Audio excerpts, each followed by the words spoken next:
Y'all ready to make this tortilla soup with me? Once you make it, I'm telling you, it's going to become a favorite.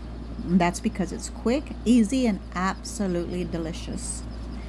An added bonus is that it's just made in one pot. Because, I mean, who likes all that cleanup?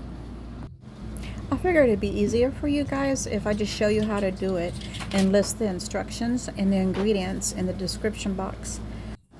That way y'all can take a screenshot so y'all can have it ready for when you're ready to make it.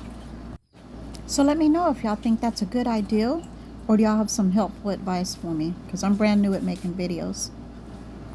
And trust me, your advice won't be wasted. It's going to be taken to heart. Okay, let's get back to it.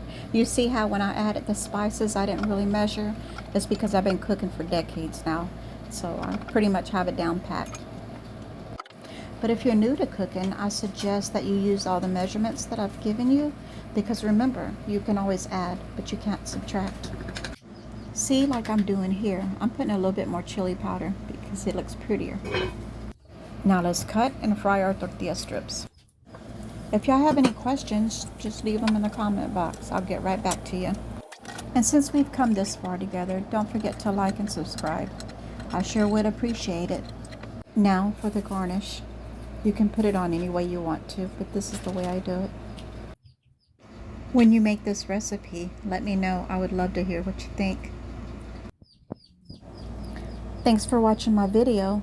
You guys have a great one. God bless. Take care. Bye-bye.